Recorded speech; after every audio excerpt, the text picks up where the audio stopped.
고린도전서 8장 1절에서 우리가 13절까지 말씀을 함께 읽었습니다. 오늘 본문 말씀을 가지고 옆사람 생각하기. 따라해 봅시다. 옆사람 생각하기. 네. 자, 옆에 분들 보고요. 자, 옆사람 생각합시다. 이렇게 한번 인사해 볼까요? 자, 옆사람 생각합시다. 자, 다시 한번 당신을 생각하겠습니다. 당신을 생각하겠습니다. 네, 그렇습니다. 우리가 사는 세상에는 사람과 사람 사이가 어느 때보다 가까워진 것 같이 느껴지죠. 서울에 있지만 부산에 있는 친구들과 어느 때보다 더 가까이 카톡도 하고 전화도 하고 이러면서 가깝게 느껴졌습니다. 물리적 공간도 가까워졌고, 그리고 지구촌이라고 하는 그러한 개념도 생겨나면서 어디에서나 좀 이렇게 가까이 빠르게 왕래할 수 있는 그런 느낌이 이제 드는 것이 바로 오늘날 우리가 살아가는 세상이다라고 생각이 됩니다. 그런데 우리가 사람과 사람 사이가 가까워졌는데, 이렇게 사람과 사람과의 사이가 이제 대화가 잘 되고 소통이 잘 될 수 있는 그러한 세상 속에 살지만, 그런 가운데에서 우리 사람들이 살고 있는 세상은 서로 소통하지 못해서 오히려 소통을 잘 할 수 있는 그런 공간과 또 장소와 그런 여러 가지 환경이 되어져 있지만, 오히려 그 가운데에서 서로의 벽을 더 쌓아가는, 배려하지 못하면서 오히려 더 삭막해지는 그러한 세상이 되어가고 있다. 그래서 사람과 사람과의 사이에서 장벽이 더 높아진 것 같은 느낌이 들어가고 있습니다. 최근에 문제가 되고 있는 것이 소위 이제 층간소음, 아파트 층간소음. 아파트에 안 사는 게 얼마나 감사한지 모르겠죠. 소위 층간소음 때문에 사람들이 얼굴을 붉히고 스트레스를 받고, 또 그러다가 어떻게 해야 합니까? 사람까지 살인하게 되는 그런 안타까운 일들이 생겨나고 있습니다. 왜 우리 인간들이 사는 이 세상 가운데 왜 이렇게 세상이 삭막해지고 있는가를 우리가 가슴 아프게 쳐다봐야 하는 그러한 세상이 되고 있습니다. 그리고 또 이웃과의 주차 문제 때문에 또 이웃과의 얼굴 붉히면서 싸우고 막 쌍욕까지 해대면서 이렇게 살아가는 그러한 모습을 보게 되죠. 저희도 우리 호계동에도 주차 공간이 굉장히 협소한 걸로 알고 있습니다. 저도 이제 아침에 이렇게 오다 보면 차들이 막 대각선으로 인도까지 이렇게 해서 사람이 오히려 도로로 이렇게 내려가서 다니는 그런 일들이 있는데, 이와 같이 이런 주차 문제로 인해서 경찰이 출동을 해도 서로 해결하지 못하고, 그냥 쓰레기도 그냥 쓰레기 봉투에다 담는 것이 아니라, 음식물은 또 음식물 봉투에 담는 것이 아니라 그냥 남의 집 전봇대 앞에다, 남의 집 문 앞에다가 이렇게 버리는 모습들은 우리가 사는 세상 속에서 이렇게 자주 보는 그런 모습들이라 이렇게 생각이 될 수가 있습니다. 오늘 우리 그리스도인들이 살아가는 데 있어서 이러한 중요한 원리를 오늘 고린도전서 8장을 통해서 함께 살펴보도록 하겠습니다. 오늘 8장에 나오는 이 말씀은 특별히 우상의 음식과 관련된 그런 말씀이 나오고 있습니다.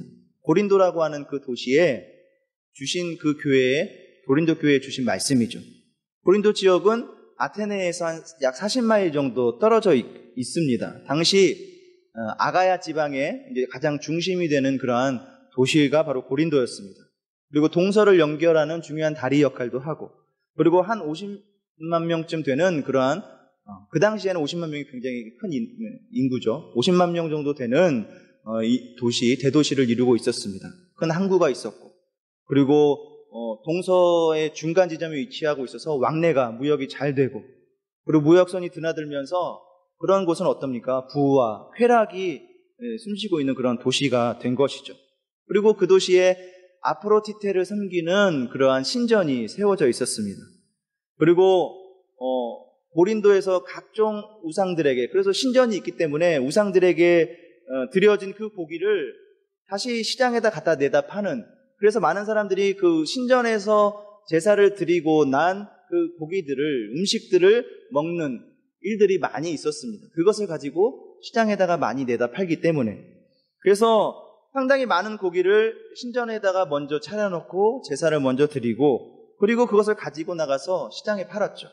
그러니까 이것을 그 당시에 그 지역에 사는 사람들이 고기를 먹을 때 이것이 신전 앞에, 우상 앞에서 드려졌던 음식인지 고기인지 아니면은 아닌지를 분간하기가 쉽지 않았습니다. 이런 문제 때문에 고린도 교회 안에 갈등이 생겨나게 된 것이죠. 우상 앞에 드려졌던 제물을, 음식을 먹어도 되는가, 먹으면 안 되는가, 이런 문제 부분 때문에 갈등이 있었습니다. 흔히 우리가 제사상에 올라갔던 음식, 보살을 지낸 거, 이런 거 아무거나 먹어도 되나? 이런 생각을 또 하게 되시는 분들도 있을 거예요. 저도 처음에는 보살 지낸 거, 아니면은 뭐 이렇게 제사 지낸 거, 이런 부분들에 대해서 갈등을 하는 경우들이 참 많이 있죠. 그런데 단언컨대 우상 앞에 드려졌던 제사상에 올라갔던 모든 음식이든 우리가 우상은 아무것도 아니다. 오직 예수, 오늘 담임 목사님께서 설교 말씀 하시지 않았습니까? 오직 예수밖에 없습니다. 오직 우리가 우상은 아무것도 아니다. 그리고 어떤 음식이든 우리가 감사함으로 먹으면 아무런 문제가 없다라고 생각하면 그것은 먹어도 아무 문제가 되지 않습니다. 제가 어렸을 때 옆집에서 김이 모락모락 나는 따뜻한 시루떡을 이렇게 가져왔습니다. 그런데 어머니가 저하고 여동생한테 주지 않고 그냥 며칠을 내비뒀다가 딱딱해진 다음에 못 먹게 되니까 버리셨습니다. 어머니가 하시는 말씀이 이거 옆집에 고사 지내고 돌린 떡이야, 이렇게 그러셨습니다. 당시 이제 어머니의 신앙은 고사떡, 이런 거 제사 음식 먹으면 안 돼 라는 그러한 신앙을 갖고 계셨던 거예요. 분명한 신앙의 자세를 유지하고 있었기 때문에 그거 먹지 않은 것입니다. 제가 보기에는 그냥 저도 뭐 그때는 어렸을 때지만 지금 생각해보면 그때 그냥 그거 감사하게 먹었으면 제가 좀 키가 더 크지 않았을까, 그런 생각을 해봤습니다. 그런 신앙의 선배들이 있었기 때문에 한국교회를 지켜온 것이라 이렇게 생각이 듭니다. 그러나 성경적으로는 우상하게 드렸던 어떤 신전에 갖다 놨던 우리는 감사함으로 먹으면 아무 문제가 없는 것입니다. 그런데 오늘 우리가 읽은 말씀에 보면 바울 사도가 안전장치 하나를 걸어놨습니다. 어떤 거냐? 바울 사도 같이 믿음이 좋은 사람들은 무슨 음식이든 먹어도 상관이 없습니다. 문제가 되지 않습니다. 오늘날도 마찬가지죠. 지금 예수 믿는 사람들이 뭘 먹으면 더러워지고 뭘 먹으면 안 되는 것이 전혀 없습니다. 구약 시대에는 먹으면 되고 먹으면 안 되는 음식들이 있었습니다. 근데 신약 시대에 와서는 주님 안에서 모든 것을 감사함으로 받아 먹으면 되는 것입니다. 탐욕을 가지고, 욕심을 가지고 부정한 방법으로 음식 먹을 방법을 찾는 것, 그런 것이 죄지, 그러나 감사함으로 주어진 음식을 먹으면 그것은 문제가 되지 않는다는 것입니다. 단지 사람 사는 지역마다 문화적 차이가 있기 때문에 어디서는 먹어도 되고 어디서는 먹지 않아야 되는 것이 분명히 있지만, 원칙적인 측면에서는 무엇을 먹든지 감사함으로 그것을 먹는 이유가 무엇인가, 내가 이것을 왜 먹는가, 이것이 중요하지 무엇을 먹는가가 중요하지 않는다는 이야기입니다. 근데 여기서 바울 사도가 한 가지 중요한 가르침을 주고 있는데, 그것이 무엇인가 하면, 나는 신앙이 괜찮아서 우상에게 바쳐졌던 음식이라도 그냥 감사함으로 먹으면, 하나님 앞에 감사함으로 먹으면 아무런 문제가 없어서 그래서 먹는 것입니다. 그런데 내가 자유롭게 먹는 것, 그것 때문에 신앙이 약한 사람들이 그거 먹으면 안 되는데 라고 이렇게 생각하는 사람들이 혹시라도 먹는 것 때문에 실족하거나 상처를 입거나, 그리고 죄라고 생각하면서도 먹음으로 스스로 죄 짓는 자리에 들어갈 상황이 생긴다면 나는 그 사람을 위해서 먹지 않아야 된다. 이것이 원칙이라는 것입니다. 바울 사도가 오늘 이 말씀에서 결론적으로 주는 말씀은, 내가 고기 먹는 것 때문에 나는 다른 사람들이 실족한다면 나는 평생 고기를 먹지 않겠다. 이것이 바울이 주는 결론이죠. 이것이 바울 사도가 우리에게 강조하는 굉장히 중요한 부분입니다. 우리가 신앙생활을 하면서 가져야 할 중요한 자세가 있습니다. 어떤 것이냐? 그것은 나 때문에 누군가가 실족하지 않도록 조심하라는 것입니다. 예수님께서도 그런 가르침을 주셨죠.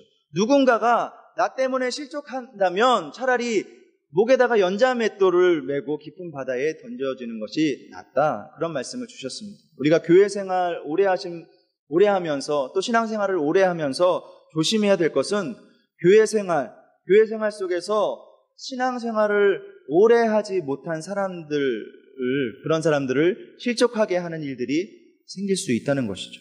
이제 막 들어온 사람들이 교회를 오래 다닌 사람 때문에 상처를 받고 또 시험에 든다면 이것은 심각한 죄이죠. 그래서 우리는 먼저 예수를 믿고 또 신앙이 좋은 사람, 또 신앙의 경력이 꽤 높은 사람들이 신앙이 약하고 어린 사람들을 위해서 배려하는 자세가 늘 필요하다는 것입니다. 원칙적으로 나는 먹어도 됩니다.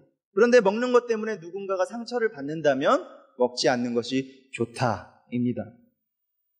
예수 믿는 사람들은 원칙적으로 먹지 못할 것이 없습니다. 탐욕을 위해서 먹거나 목적이나 먹는 동기가 문제지 우리가 무엇은 먹고 무엇은 먹지 못하는 것이 없습니다. 감사함으로 먹고 또 왜 먹는가? 하나님 영광을 위해서 먹는다. 그 자세가 되면은 되는 것입니다. 그러나 내가 먹는 것이 하나님 영광이 되지 않거나 내가 먹는 것 때문에 누군가가 실족하고 그리고 상처받는다면 먹지 말아라. 이것이 바울이 오늘 말씀에서 주는 그런 교훈이 중요한 원칙이라는 것입니다. 이 말씀이 바울 사도의 가르침 속에서 굉장한 부분입니다. 우리가 1절을 다시 한번 보겠습니다. 1절 말씀 중에서 우리 같이 한번 읽어볼까요? 시작. 우상의 재물에 대하여는 우리가 다 지식이 있는 줄을 아나 지식은 교만하게 하며 사랑은 덕을 세우나니, 이런 말씀이 있습니다. 1절에서 덕을 세워야 된다, 이런 말씀이 있죠. 지식보다는 덕을 세울 수 있는 사람이 필요하다, 이 말씀을 하고 있습니다. 여기서 덕이 뭔가 하면 내가 살아가는 삶, 내 행동, 내가 하는 말, 이것으로 인해서 누군가가 상처가 되지 않도록 남을 배려하는 자세를 말하는 것이죠. 여기서 이렇게 이 부분에서 덕이 그러한 부분으로 사용되고 있습니다. 그래서 고린도전서 10장에서도 말씀이 나오는데 10장 23절에 보면 모든 것이 가하나 모든 것이 유익한 것이 아니요 모든 것이 가하나 모든 것이 덕을 세우는 것은 아니다, 이렇게 말하고 있습니다. 이게 무슨 뜻인가 하면 모든 것은 내가 할 수 있지만 모든 것이 유익하지 않다라는 그런 말씀입니다. 여러분, 내가 예수님 안에서, 주님 안에서 무엇이든 할 수 있습니다. 그러나 그것이 유익이 되는가를 생각해야 될 뿐만 아니라 다른 사람에 대해서는, 옆 사람에 대해서는 내가 마음대로 할 수 있지만, 나는 마음대로 할 수 있지만, 그러나 다른 사람에게 덕이 되지 않는다면 해서는 안 된다, 이런 말씀을 우리에게 주시는 것입니다. 우리가 상대편이 어떻게 생각할까? 이 부분을 생각하며 살아가는 것이 그리스도인들이 가져야 할 중요한 자세입니다. 나는 그냥 나대로 살면 되지, 내가 하고 싶은 대로 살면 되지, 이러면 안 된다는 것이죠. 위선이 아니고 우리도 다 할 수 있지만 저 사람을 생각해서, 이 사람을 생각해서는 나는 안 하는 척 하는 것도 때로는 필요하다라는 그런 말씀입니다. 여러분, 우리들이 살아가면서 나는 아무렇지도 않고 나는 당당하고 행복합니다. 그런데 그것 때문에 누군가가 상처를 받고 실족하고 시험에 들게 된다면 그것으로 인해서 좌절할 수도 있다는 것이죠. 그렇기 때문에 우리가 그런 부분을 배려하는 것이 그리스도인의 삶이라는 것입니다. 바울 사도가 이 부분을 매우 중요하게 오늘 말씀에서 이야기하고 있는 것입니다. 왜 옆 사람에게 상처를 주거나 시험에 들게 하면 안 되는가? 11절에 보면 이런 말씀이 있죠. 그러면 내 지식으로, 같이 읽어볼까요? 11절 시작. 그러면 내 지식으로 그 믿음이 약한 자가 멸망하나니 그는 그리스도께서 위하여 죽으신 형제라, 이렇게 말씀하고 있습니다. 내 옆에 앉아있는 성도가, 옆에 앉아서 예배드리는 성도가 내 이웃이 누군가 하면 11절 말씀에 뭐라고 하고 있어요? 예수님이 대신해서 죽어주실 만큼 아주 소중한 존재라는 것입니다. 예수님이 그 사람을 위해서 죽어주실 만큼 정말 존귀하고 귀하게 여기는 사람인데 내가 그에게 상처를 주고 시험 들게 한다면 그것은 죄 짓는 것이다 라고 이렇게 말씀하고 있는 것입니다. 그래서 로마서 14장 15절에 보면 이 말씀을 그리스도께서 대신하여 죽으신 내 형제를 내 식물로 망하게 하지 말라, 너의 먹는 것으로 인해서 실족하게 하지 말라, 로마서에서 그런 말씀을 주고 있습니다. 그리고 또 12절에 오늘 말씀에서 보게 되면 같이 읽어볼까요? 12절 시작. 이같이 너희가 형제에게 죄를 지어 그 약한 양심을 상하게 하는 것이 곧 그리스도에게 죄를 짓는 것이다, 이렇게 말하고 있습니다. 그래서 나보다 약한 사람의 마음에 상처를 주거나 또 시험에 들게 하는 것은 그리스도에게 죄를 짓는 것이다. 왜냐하면 사람이 그리스도께서 위하여 죽으신 매우 존귀한 존재가 바로 나고 바로 옆에 있는 자라는 것이기 때문입니다. 사랑하는 우리 성도 여러분, 우리가 가져야 할 그리스도인으로서의 아주 중요한 자세죠. 옆에 사람 배려하면서 살 수 있기를 바랍니다. 우리가 처음에 인사했잖아요.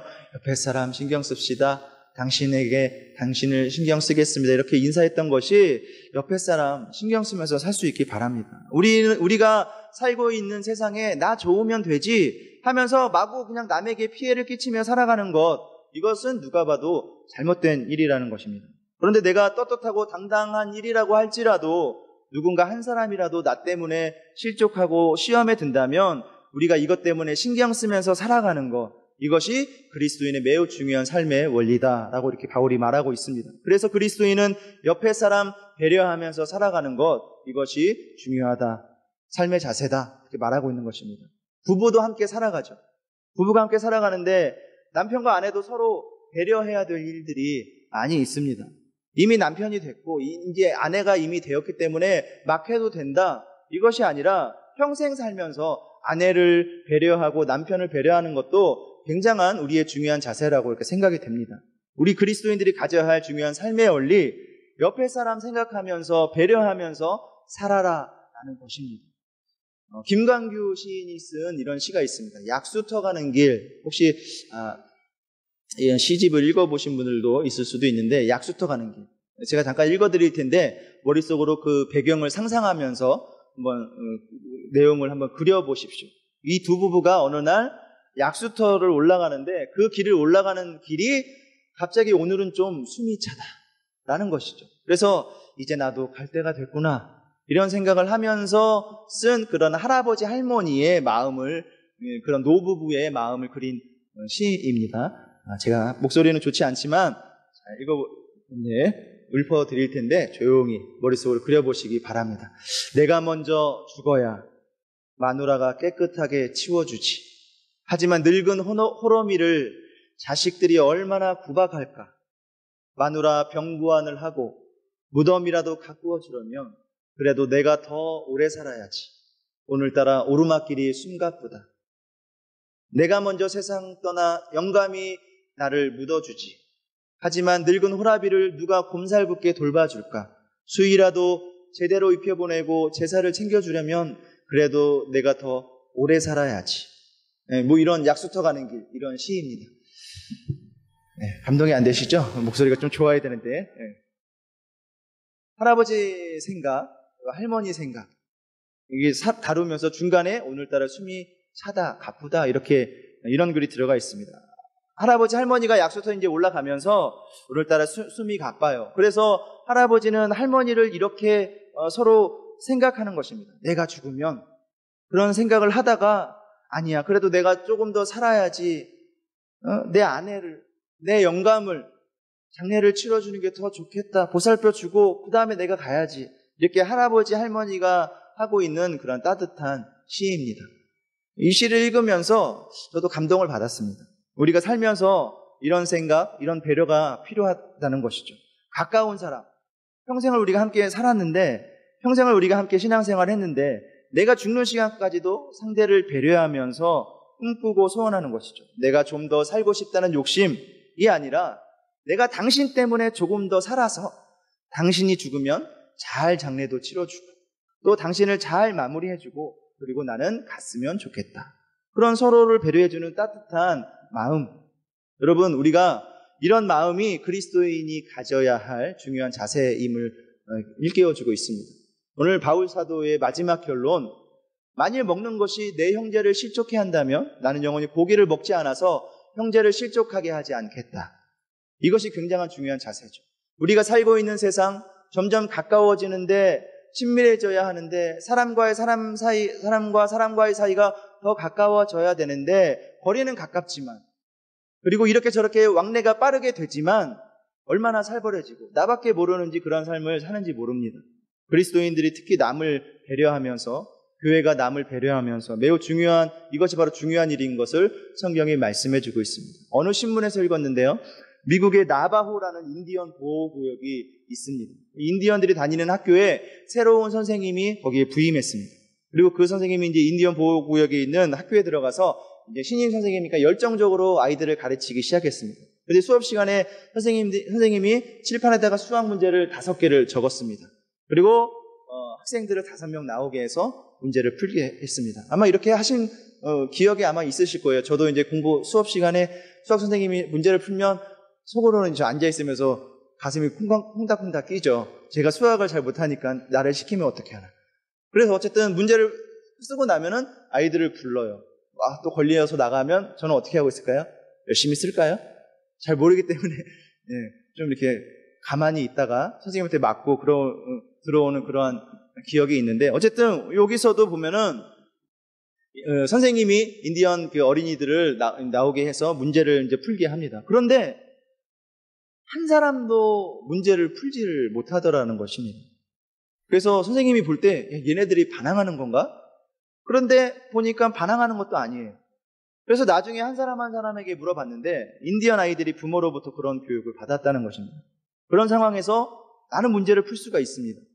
그런데 나온 5명 중에 혹시라도 문제를 풀 수 없는 친구가 있어서 그 친구가 망신을 당할 수 있다고 보기 때문에 차라리 나도 문제를 안 푼다는 것입니다. 그래서 그 생각을 그 아이들이 다 같이 했다는 것입니다. 이것이 바로 인디언의 교육입니다. 그래서 선생님이 그것을 알고 난 후에 다시 그 교육을 하지 않고 아이들 한 사람 한 사람에 맞게 교육을 했다는 그러한 기사를 신문에서 본 적이 있습니다. 굉장히 중요한 이야기입니다. 이런 마음을 갖고 있는 사람들이 과연 우리가 살고 있는 세상 가운데 얼마나 많이 있을까 생각해 보았습니다. 나는 문제를 풀 수 있고 나는 이것을 할 수 있고 그래서 선생님한테 칭찬받을 수 있고 그래서 다른 사람보다 더 빨리 나갈 수 있고 더 높은 성적을 받을 수 있는데, 그런데 남을 배려해서 기꺼이 문제를 풀지 않는 학생들의 모습은 오늘날 우리가 살아가는 이런 약육강식의 그런 세상에서 존재하는 그런 정글과 같은 그런 세상에서 정말 아름다운 자세라는 것을 볼 수가 있습니다. 김승희 씨가 쓴 책 중에 자녀 교육의 이름으로 저지르고 있는 77가지 죄라는 그런 책이 있습니다. 그 내용 중에 우리나라 엄마 이야기인데, 어린아이가 학교에서 100점을 맞아가지고 왔습니다.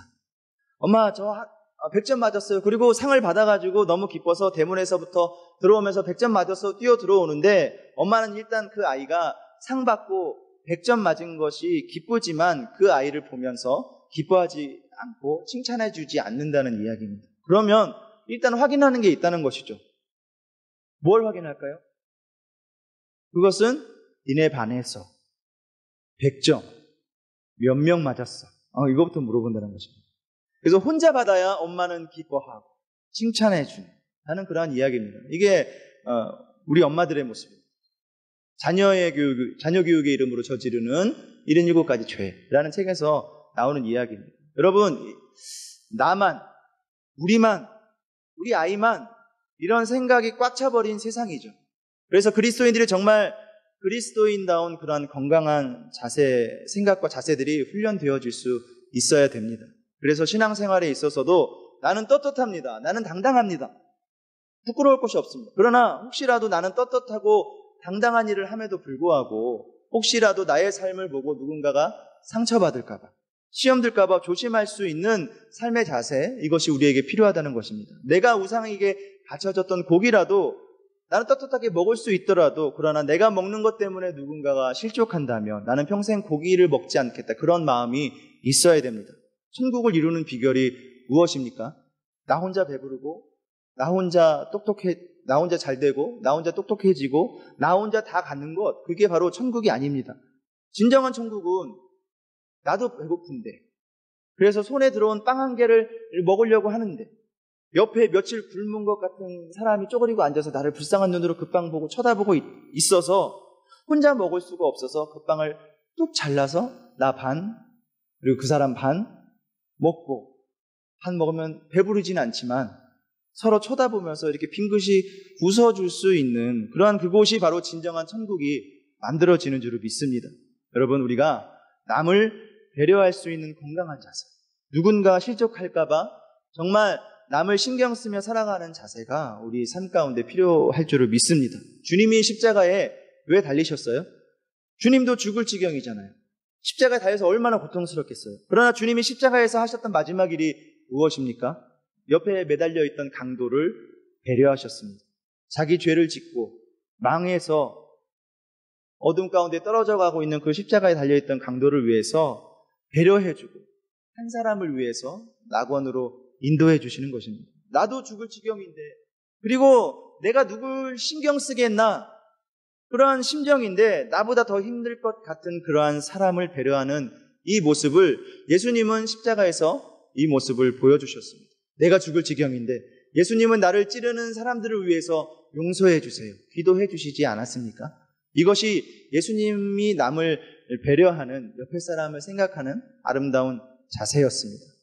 비단 오늘 말씀이 먹는 것에만 대한 그런 배려만은 아닙니다. 우리가 신앙생활에 있어서도, 우리가 삶에 있어서도 모든 것이 포함되는 그러한 배려라는 것이죠. 이런 모든 것이 포함되는 옆에 사람을 생각하라는 것이죠. 사랑하는 여러분, 우리가 주일의 삶은 주일에 모여서 예배하고, 그리고 예배 드린 이후의 삶이 진정한 예배가 되는 줄을 믿습니다. 각자의 삶의 자리에서 이 말씀을 실천하고 복음을 실천하고 사는 것이 바로 예배가 되는 것입니다. 한 곳에서 모여 예배했다면 이제는 흩어져서 삶의 자리에서 예배하는 교회가 되어야 할 줄 믿습니다. 그런데 이런 모습으로 우리가 흩어져야 되는데, 혹시 옆에 사람 배려하지 못하고, 또 말실수 때문에, 그래서 옆에 사람 배려하지 못해서 흩어지고, 말실수 때문에 흩어지고, 상처받아서 흩어지고, 시험 들어서 흩어지고 있지는 않는지 한번 돌아볼 수 있기를 바랍니다. 그렇다면 주님이 기뻐하시는 진정으로 건강한 교회가 되지 못한다는 것입니다. 우리의 삶의 현장에서 옆에 사람 배려하고, 그리고 관심도 갖고, 그리고 내가 이렇게 살면 저 사람은 어떻게 될까, 이런 부분에 대해서 조금이라도 관심을 갖고 살아가는 것, 이것이 그리스도인의 건강한 삶의 자세라는 것을 고린도전서 8장을 통해서 말씀해주고 있습니다. 옆에 사람 생각하면서 살아가는 건강한 그리스도인들 다 될 수 있기를 주님의 이름으로 간절히 축원합니다. 기도하겠습니다. 사랑이 많으신